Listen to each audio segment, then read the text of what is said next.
Ketun leipää, mitä päälle pantaisiin? Kurkut, herkut, suuret terkut viipaleina annoksiin.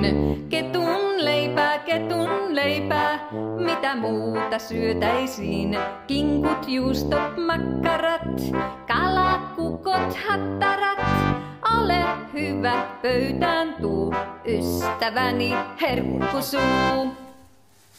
No niin, tervetuloa tänne lasten omaan kokkausohjelmaan. Minä olen tämän keittiön pääkokki Kaapo ja apuna mulla on täällä Late. Terve. Kaapo, voitaisko tehdä jotain työmiehille tarkoitettua välipalaa? Onko sinusta tullut työmies? No ei, mutta kai sitä voi silti haluta, työmiehen välipalaa. No totta kai. Jos kerran työmies välipalaa halutaan, niin siinä tapauksessa meidän kannattaa tehdä tukkimiehen halkopino-niminen välipala. No siihen tarvitaan varmasti yksi kappale hampurilaisia. Minä kipasen hakemassa. Ei, Late, ei tarvita.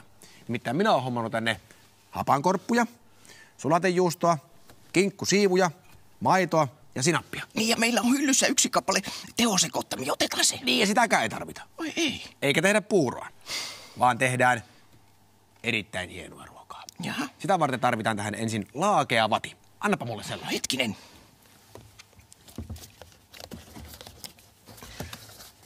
Ole Kiitos. hyvä.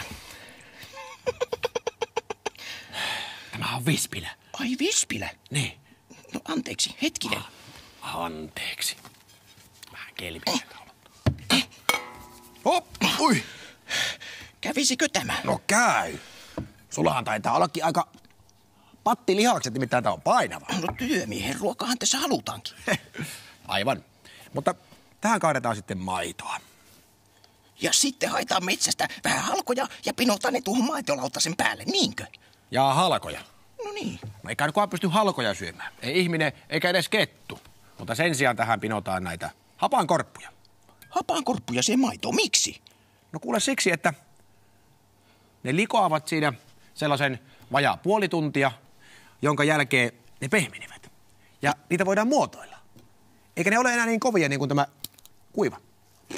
Että ne pehmenee tuossa maidossa. Niin, siinä ne pehmenee. No, mutta nyt suoritamme aikahypyn. Semmoinen 27 minuuttia. No niin. 1, 2, 3. Nyt! Ja nyt on puoli tuntia kulunut. Tai pikkusen vajaa. Ja Mitä on tapahtunut? siirrämme nämä pehmenneet hapankorput täältä vadilta tähän alustalle. Näin.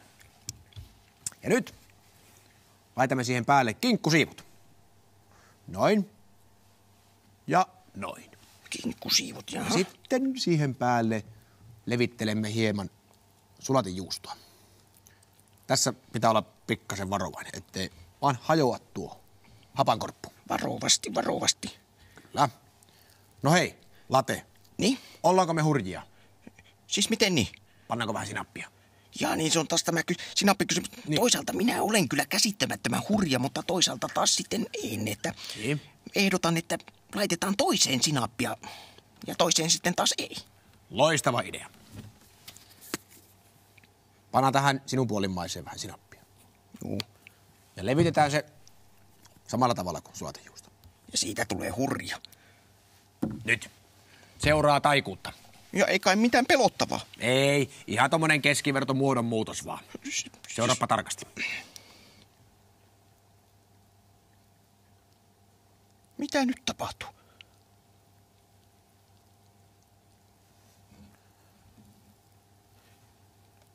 Sinä rullaat ne tuolla. Niin, nämä rullataan. Noin rullalle. Ja Hetkinen. mitäpä näet edessäsi? Siinähän on 2 ilmettyä tukkia.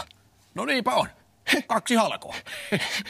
Kuule Kaapo, mitäs jos kerrataan resepti, kun se pääsi unohtumaan? Ei kun kerrataan vaan.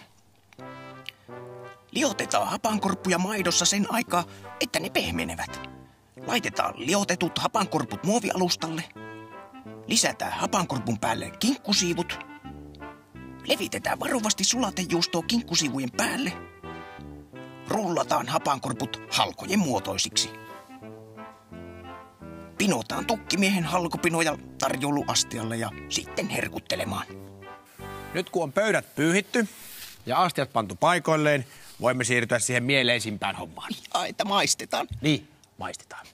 Kuule Late, otatko sä hurjaa vai sitä vähemmän hurjaa?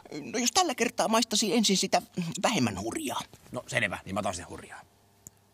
Olepa hyvä.